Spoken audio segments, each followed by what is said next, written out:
A Course in Miracles, Chapter 1, The Meaning of Miracles. So, A Course in Miracles siya. So, kailangan alamin muna natin yung meaning of miracles, kung ano ba yung tinutukoy na miracles nitong course na to. So, dito sa Chapter 1, meron siya ditong Part 1, yung Principles of Miracles. So, meron siyang 50 na principles.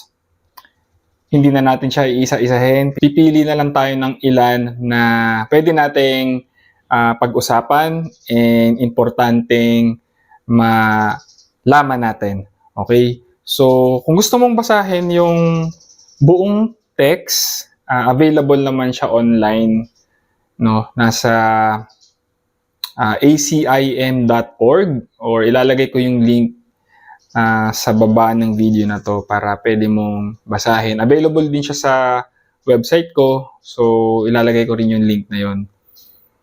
So pag-usapan natin yung ilan sa mga principles of miracles. So number 1 dito, there is no order of difficulty in miracles. One is not harder or bigger than another. They are all the same.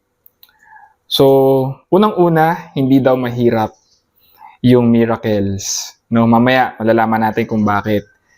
And then, there is no order of difficulty in miracles. No? Yung miracles, pare-parehas lang siya. So, mamaya malalaman natin kung ano yung, kung ano yung ibig sabihin ng miracles. Yung mga yon, ang sinasabi doon is, pare-parehas lang sila. Kumbaga, one is not more important than the other. So, yon, no? So, alisin na natin agad sa isipan natin na mahirap tong miracles. Although yung sinabi ko, no, yung A Course in Miracles on itself, hindi siya madali in a sense na hindi kasi tayo sanay doon sa mga teachings na pinapakita dito or yung tinuturo dito sa A Course in Miracles. So, parang nahihirapan yung utak natin maintindihan or parang i-grasp yung concept. Pero miracle itself, hindi siya mahirap daw. Okay? Miracles occur naturally as expressions of love. The real miracle is the love that inspires them. In this sense, everything that comes from love is a miracle. Yun. So, miracles are expressions of love. The miracle is the love that inspires them. So, parang sinasabi dito,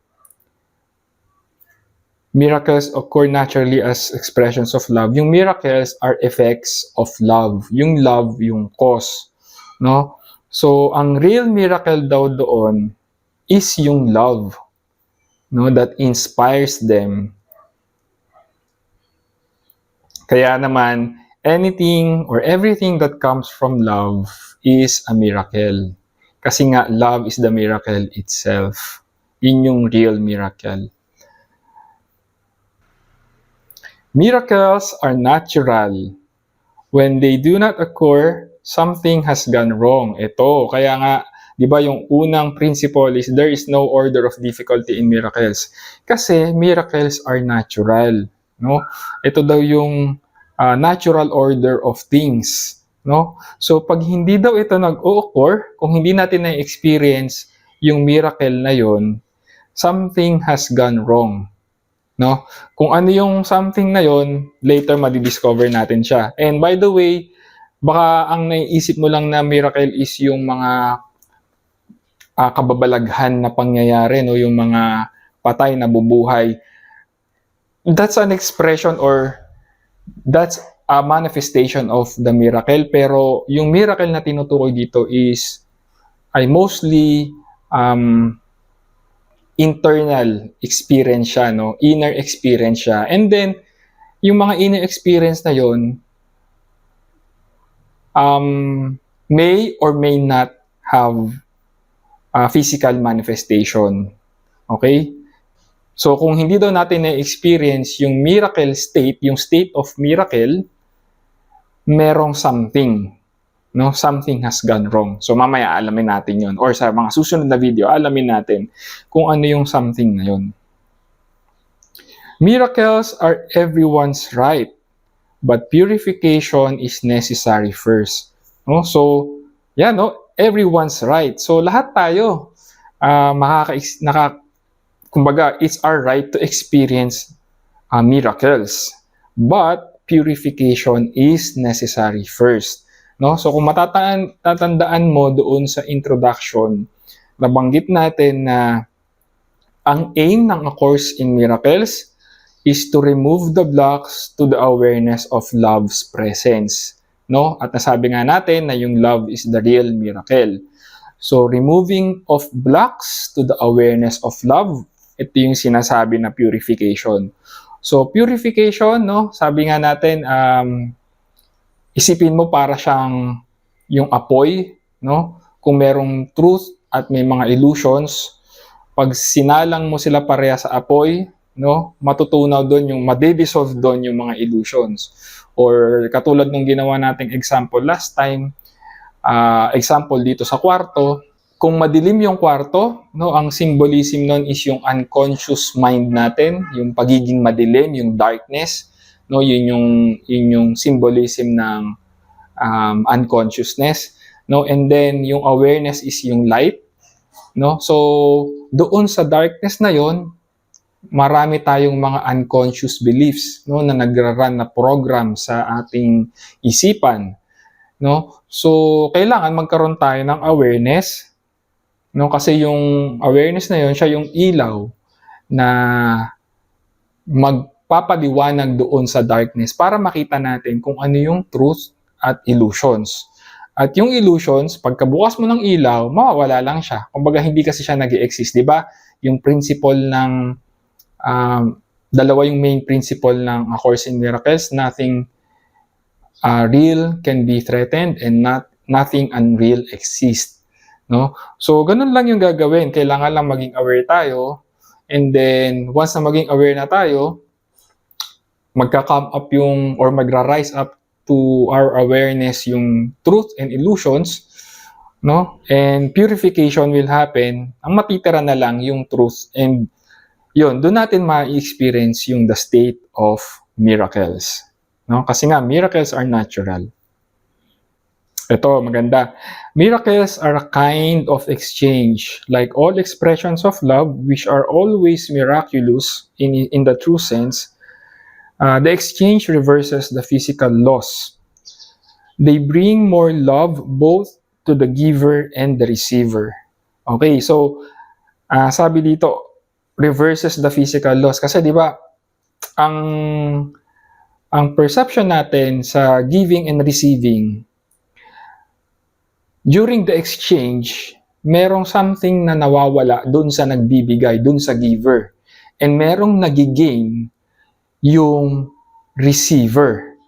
No? Parang may transfer or may exchange. Pero sa miracles, walang nawawala, no? And doon natin nalalaman na totoo or inspired by love yung binibigay natin, kasi when you give from love, walang nawawala sa iyo, no? Ito, parang itong ginagawa ko ng pag-share ng lessons ng A Course in Miracles. Na-inspire ako, kumbaga wala naman nagbayad sa akin. Pero kasi nakita ko yung kumbaga na-experience ko yung dinidescribe na state of miracle dito. And yun yung gusto kong ma-experience din ng iba. Gusto kong i-share yun kasi it's a miracle, no? So, wala namang nawawala sa akin. Siguro, iisipin natin, naglalaan ako ng time para dito and effort, no? Pero mamaya ulit, lilinawin natin yan kung bakit kahit yung time na na in-spend ko para magawa tong videos na to, to upload this video sa platform ko, no? Itong pag-share ng A Course in Miracles, ako rin mismo nagbe-benefit, no? And later on, mas sa mga susunod pang video, mas idedetalye pa natin. Kasi ito is more of an introduction pa lang, no? Parang inaalam pa lang natin yung mga principles of miracles. Ito, sinabi dito, the use of miracles as spectacles to induce belief is a misunderstanding of their purpose. No? Itong spectacles na sinasabi dito is yung mga physical manifestation. Halimbawa, magle-levitate ako, papakitaan kita ng levitation. The use of miracles as a spectacle, di ba, magic, na sasabihin, oh wow, it's a miracle, nagle-levitate si Fred. No, para lang mapaniwala kita na I'm in that state of miracle and the miracle is real and true, no, is a misunderstanding of their purpose, no? So hindi yun ang proper use of miracles. Hindi siya yung magpapakitang gilas tayo, no, na magpapakitang magpapakitang gilas tayo to prove that we're something special, or na magikero tayo, hindi ganon, okay? So, kasi nga, it's a natural state eh. Bakit mo kailangang gawing special yung natural? Kung natural siya, dapat lahat tayo, di ba? Parang it's natural to all of us. It's natural for all of us to experience the miracle. And kung hindi nga natin na-experience yon, something has gone wrong. And kailangan nating i-purify yung something na yon. Okay? So, prayer is the medium of miracles. It is a means of communication of the created with the Creator. Through prayer, love is received, and through miracles, love is expressed. So, prayer, yan. Hindi naman tayo bago sa prayer. No? Yun nga, totoo na it's a means of communication between us and God, between us, the created, and God, our Creator. No? So, through prayer, love is received. So, yung love ni God is nare-receive natin through prayer. And through miracles, love is expressed. No? So, kung na-receive natin yung love from God, no, naturally occurring siya na magiging expression natin siya. Kumbaga, ito yung magiging state of being natin. Yun nga, no, yung sinabi kanina, the use of miracles as spectacles, no, parang ano siya doing siya sense of doing, aspect of doing, yung the use of miracles as spectacles, yung kaninang pinag-usapan natin, aspect of doing siya. Pero yung sinasabi dito, through miracles, love is expressed. It's an aspect of being. No, kung na-receive natin yung love na yon, no, we will naturally express that love, no, kasi yun yung state of being natin. Wala tayong kailangan gawin na special na action na kakaiba para ma-express yun. Just being yourself, no, when you live in that state, naturally ma-express mo yung miracle na yun in your words, in your thoughts, in your actions, kasi yun ka. Okay? Miracles are thoughts. Thoughts can represent the lower or bodily level of experience or the higher or spiritual level of experience. One makes the physical and the other creates the spiritual. Kung hindi mo pa napapanood yung mga previous videos ko, marami akong diniscuss doon about consciousness, no? And doon sa discussion na yon, nag-present tayo nung consciousness, pinresent ko yung consciousness, no? Napakasimple lang, madali siyang intindihin. So, sabi nga natin doon, yung consciousness, meron siyang 3 level, no? Yun yung ginawa na lang natin, 3 level na lang. Merong human consciousness, may soul consciousness o yung heart consciousness, and then merong God consciousness, no? So, sabi dito, miracles are thoughts. no? Thoughts can represent the lower or bodily level of experience or the higher or spiritual level of experience. So, miracles are thoughts. So, yung thoughts daw can represent the lower. Ito yung lower level of experience. So, yung lower level of consciousness. And thoughts can also represent the higher or spiritual level. So, yung soul and yung God consciousness, no? So, yung thoughts kasi, nanggagaling siya sa consciousness, no? Ito yung nag-generate ng, or dito nanggagaling yung thoughts natin, no? Pero depende siya kung saang state or level of consciousness yung thoughts na yon, no? So, miracles are thoughts, no? And yung thoughts na yon, yung mga miracle thoughts ay nanggagaling sa spiritual level of consciousness. Ayan. Miracles bear witness to truth. They are convincing because they arise from conviction.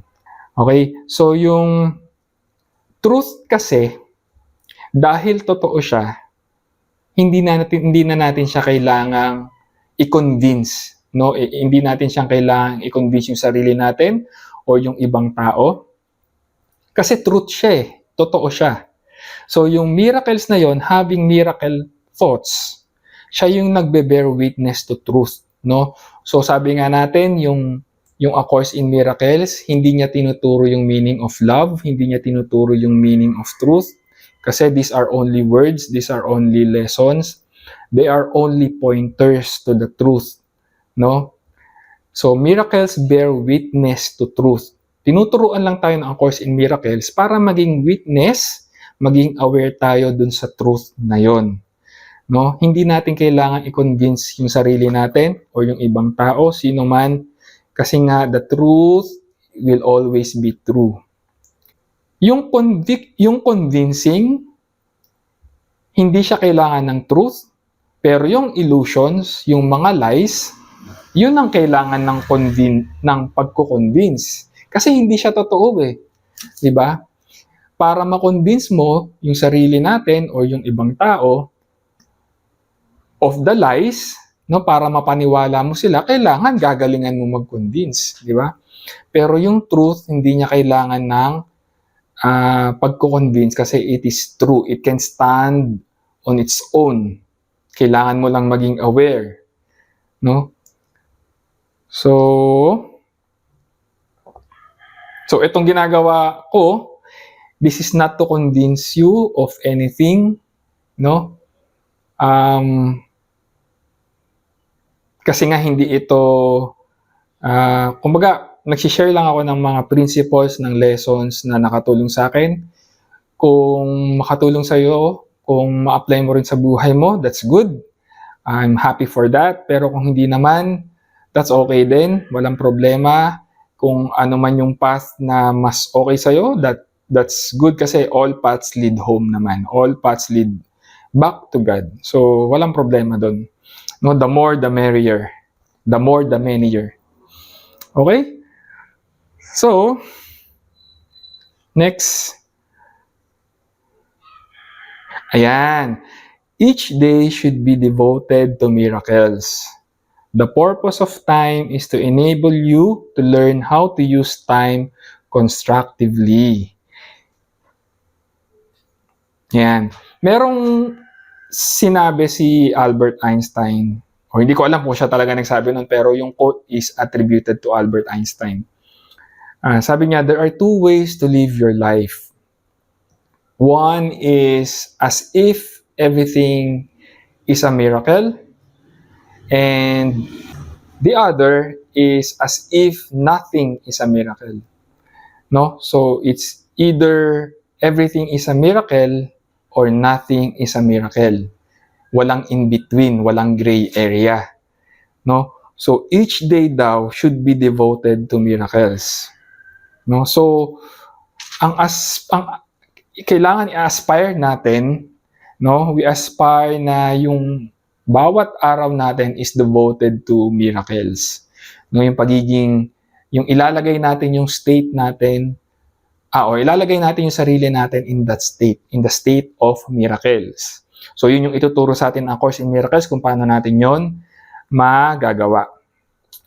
The purpose of time is to enable you to learn how to use time constructively, no? So ang sinasabi dito, no, the purpose of time is the wise use of time is by devoting it to miracles, no?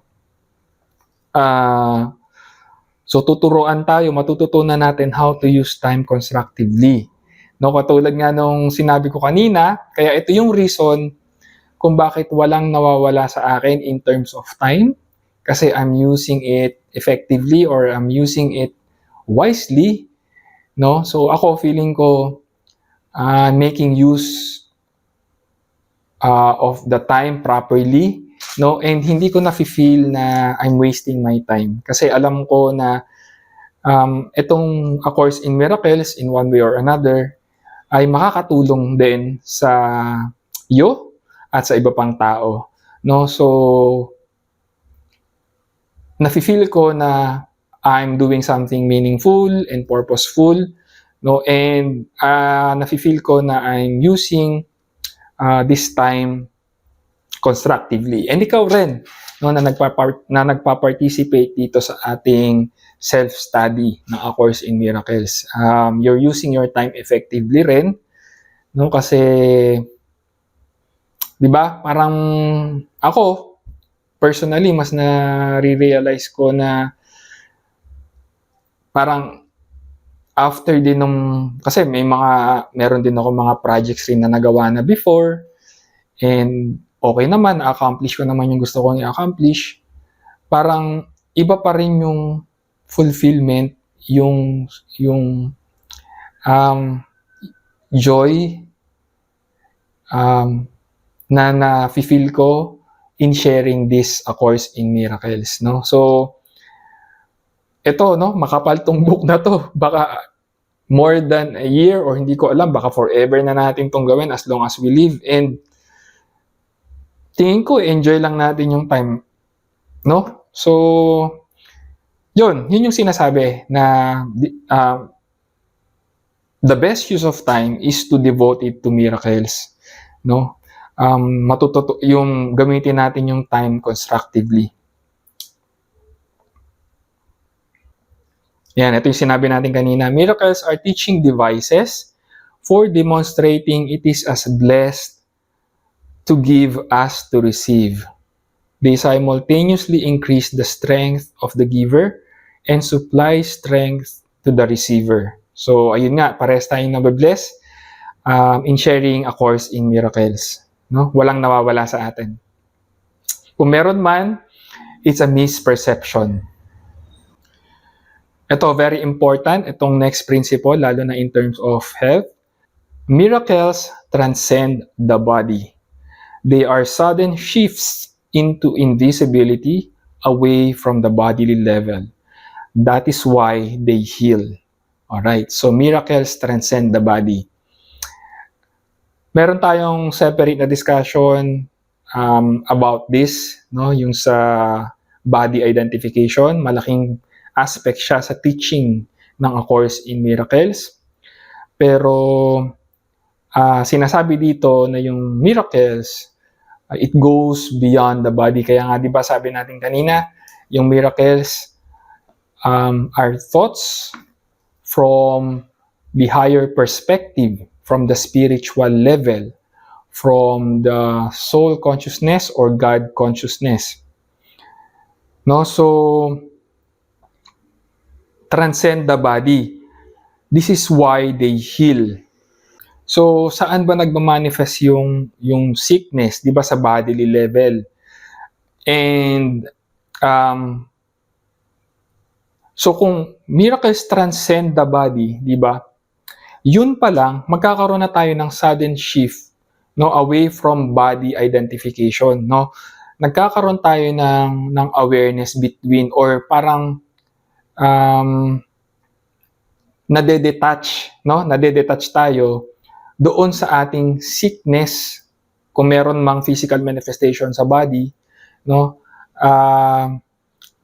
yun yung healing, doon nang gagaling yung healing effect ng miracles, no? Kasi it shifts us into the invisibility, yung ating soul, kasi hindi natin nakikita, no? Away from the bodily level, no? So, mas pag-uusapan pa natin yan in another video. Pero yun, important aspect siya. Miracles transcend the body. Yan. A miracle is a service. It is a way of loving your neighbor as yourself. You recognize your own and your neighbor's worth simultaneously. Yan. A miracle is a service. It is a way of loving your neighbor as yourself. Kasi later on, marirealize natin na your neighbor is yourself. No? So, kung ano yung binibigay natin sa ating neighbor, from that realization that your neighbor is yourself, kung nagbibigay tayo doon sa ating neighbor, doon sa other, nagbibigay rin tayo sa ating sarili. Kasi there's no other. No? Yung giver and receiver ay iisa lang.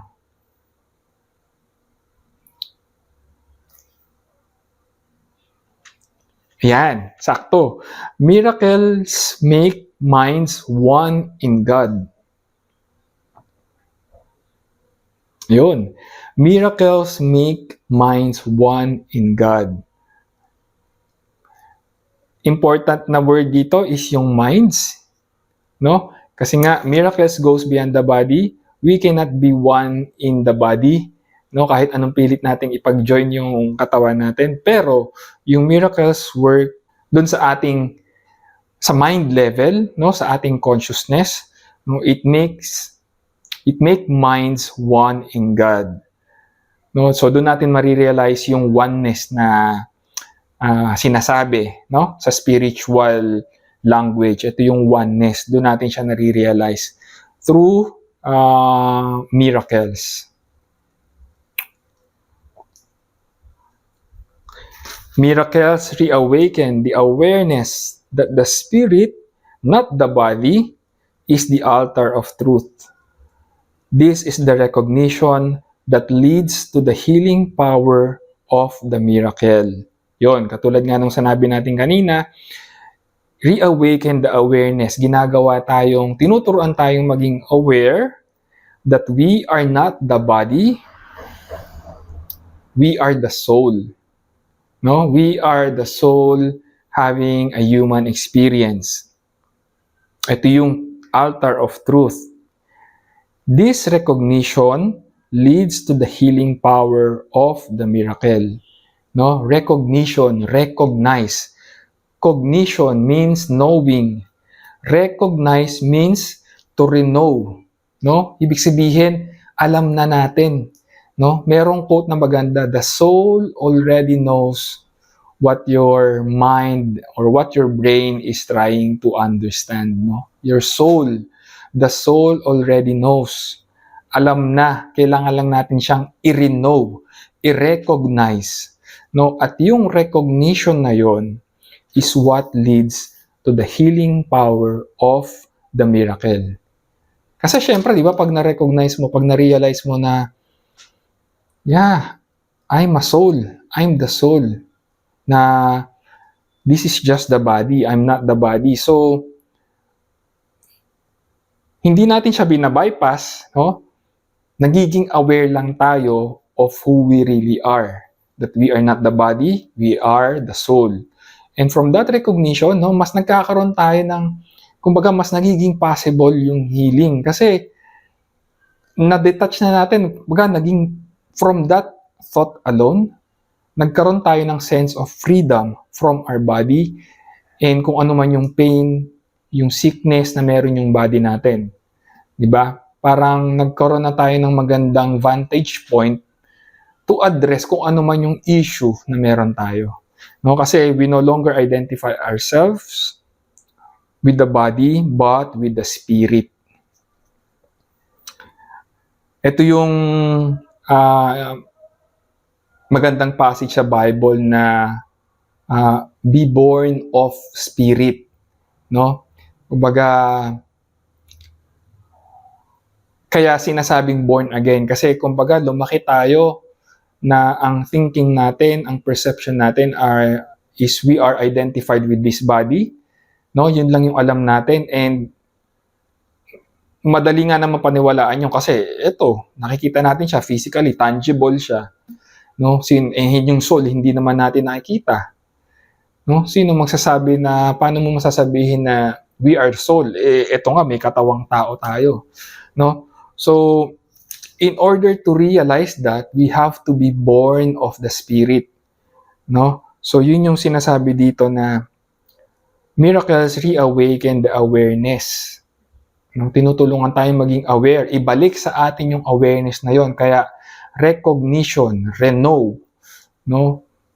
Kumbaga, nakalimutan lang natin, pero alam natin na ito talaga yung totoong tayo, no? Yung true nature natin. Miracles are natural signs of forgiveness. So, magkakaroon din tayo ng separate na discussion about that, yung forgiveness, kasi malaking aspect yung forgiveness, no? In fact, ito lang yung pinaka main teaching ng A Course in Miracles, yung forgiveness. So, pag-uusapan natin yan in another video. Miracles rearrange perception and place all levels in true perspective.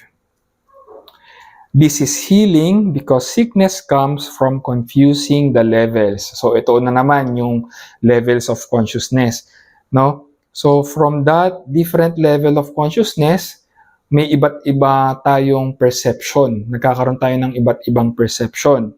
So miracles rearrange perception, kino-correct niya yung mga perceptions na yon, no? Yung different levels of perception. And inilalagay niya or kumbaga para siyang puzzle, inaayos ng miracles yung thinking natin into right perspective, no? So yun yung ginagawa ng miracles. Okay. Miracles are part of an interlocking chain of forgiveness which when completed is the atonement. So yung atonement, meron din tayong separate na video dyan, yung atonement. Pero yun nga, binanggit lang natin na miracles, kasi yung miracles ultimately will lead to atonement. No, yung atonement, ito yung at one-ment o yung oneness natin, yung pabalik natin kay God. Being one with God, being one with everything, with love. No, yun yung atonement. Pero pag-usapan natin yan in another video. Miracles represent freedom from fear.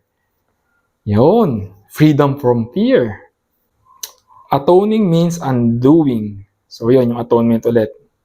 So, undoing, ito yung nasabi natin in the last video, na yung A Course in Miracles, it's not a learning process, it's an unlearning, no? Undoing, no? Parang puro undo, unlearn. No, kasi nga, natutunan natin yung mga natutunan natin, no? Yun yung i-undo natin, yung mga mistakes, no? Iko-correct natin sila. Miracles honor you because you are lovable. They dispel illusions about yourself and perceive the light in you. Yun.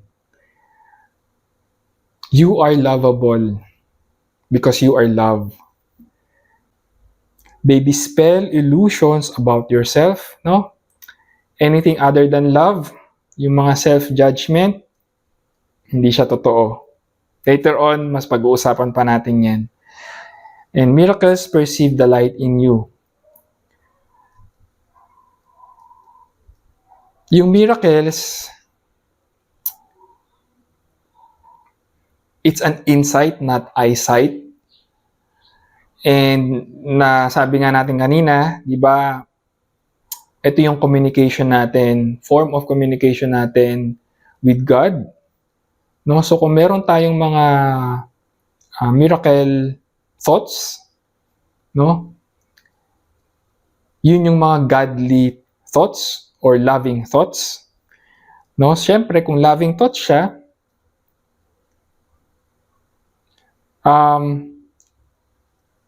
they perceive the light in you. No? Other than love, other than light, hindi siya nare-recognize ng miracles. No? From our illusions, yung mga misperceptions natin, yung mga wrong thinking natin, pwede tayong mag-isip or we can misperceive ourselves then differently. No? Perceive the light and love that we are. Ito yung ginagawa ng miracles. Pero kung meron tayong wrong perception, we perceive ourselves, nakikita natin yung sarili natin other than love and light. No? So, hindi tayo yun. Yun yung false self natin. No? Hindi siya yung totoong nature natin. No? So, ayun nga, again, nire-recognize niya that you are a being of love and light. Ayan. Ito yung sinabi natin kanina, miracles are expressions of love, but they may not always have observable effects. No? So, yung mga physical manifestations may or may not happen. Kasi nga, ang miracles, it's an inner experience. No? And most of the time naman, kasi yung reality natin outside is just a reflection of our inner state. No? So, malaki yung possibility na magkaroon siya ng observable effects, pero it's not necessary. No? Para mapatunayan natin, kasi nga it's just a spectacle, yung mga manifestations na yon, pero it's more of an inner experience. And doon mo mapapatunayan for yourself yung truth, no? Kasi pag na-experience mo na yon, hindi mo na kailangang i-convince yung ibang tao. Hindi mo kailangang magpakita ng something special na to prove kung ano man yung na-experience mo. Kasi it's your experience. Miracles are examples of right thinking, aligning your perceptions with the truth as God created it. Okay, so ayun nga yung miracles, binabalik yung ating thinking into right perception.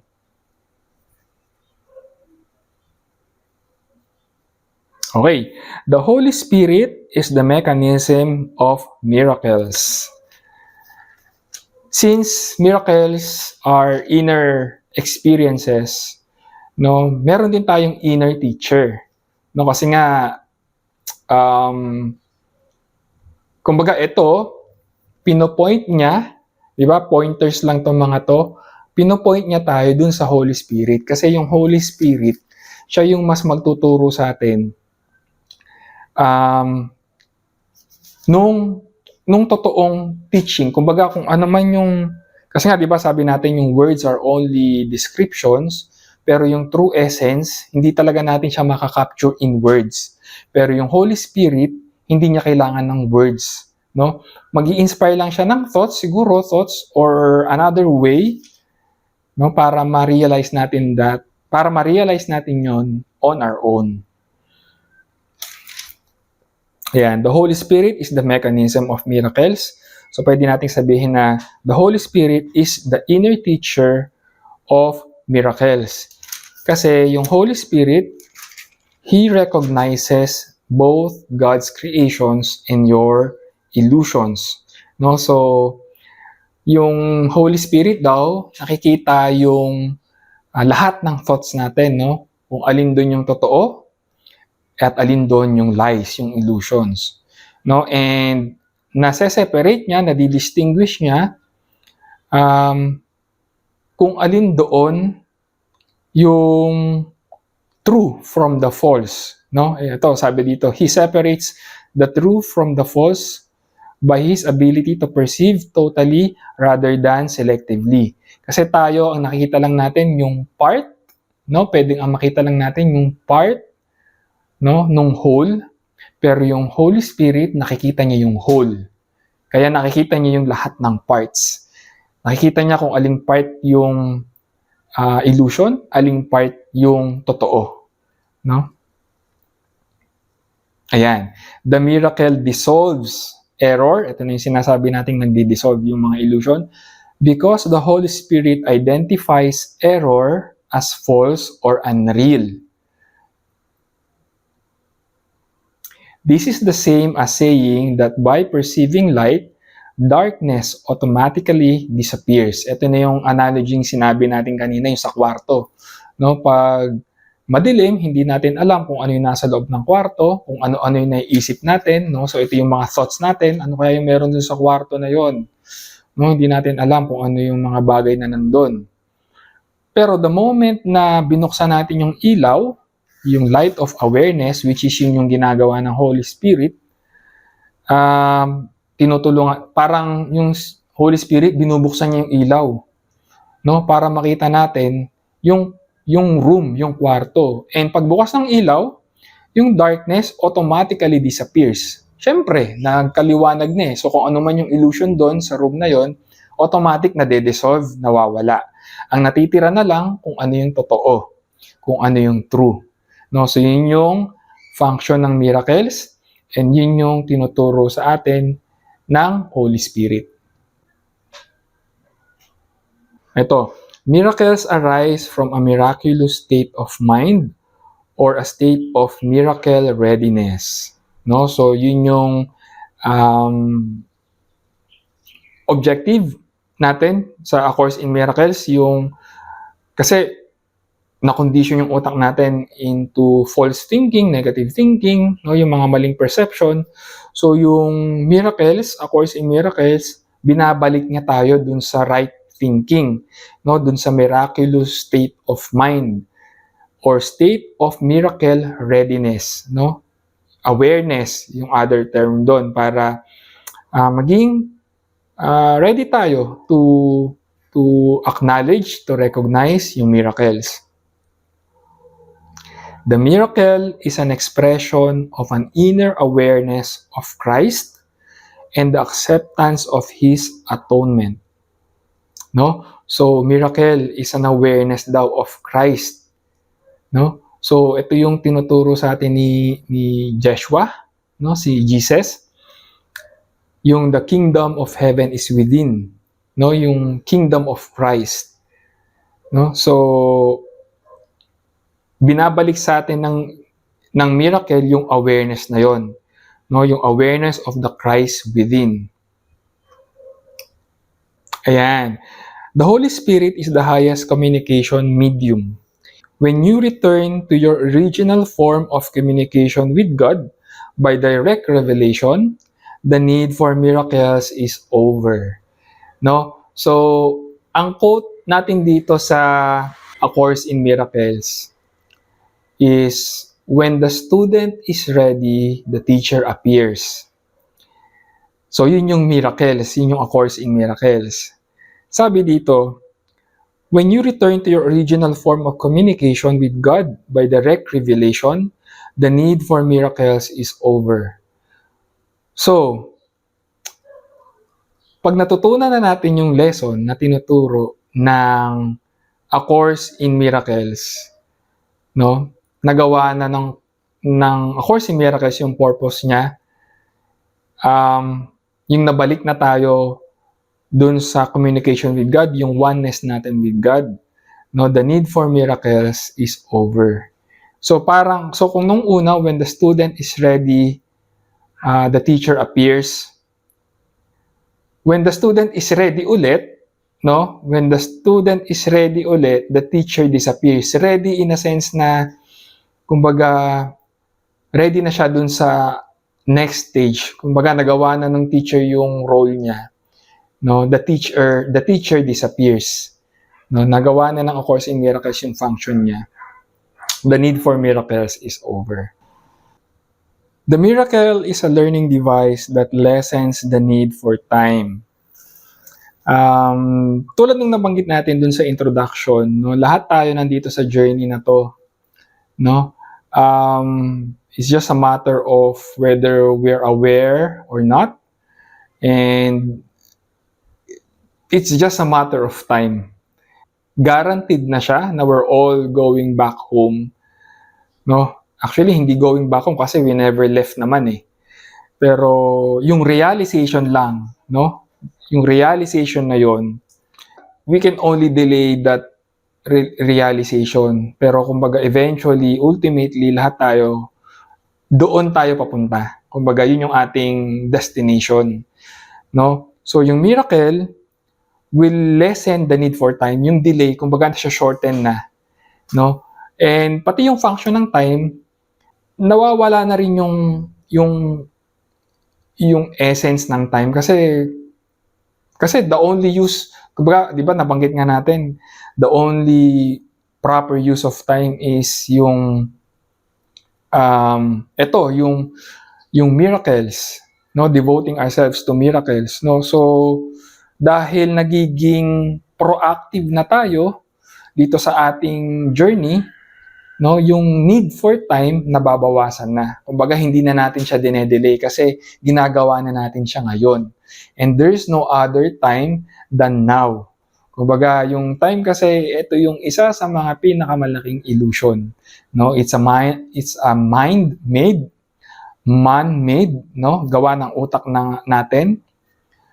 It's a man-made illusion, man-made concept, no? Magkakaroon pa tayo ng ibang discussion about sa time kasi ang alam ko meron siyang separate na lesson for time din, no? Pero ayun nga, yun yung parang gist niya or yung ano niya, concept niya, yung idea. Ito, the miracle makes no distinction among degrees of misperception. It is a device for perception correction, effective quite apart from either the degree or the direction of the error. Yan, so kung ano man yung kasi matututunan natin dito sa A Course in Miracles na meron lang yung root cause nga na sinasabi natin, yung pinaka-root cause, no? Pero yung root cause na kasing yon, yung punot dulo ng lahat, nagsanga-sanga na siya, no? Dahil lang dun sa isang maling idea, yung maling thought, nagkaroon na siya na, ito kasi yung nature of thoughts nagmumultiply siya no? So dahil lang dun sa isang thought na yon, madidiscover natin yon later on, malalaman natin yon sa mga susunod na video, sa aralin natin, alamin natin.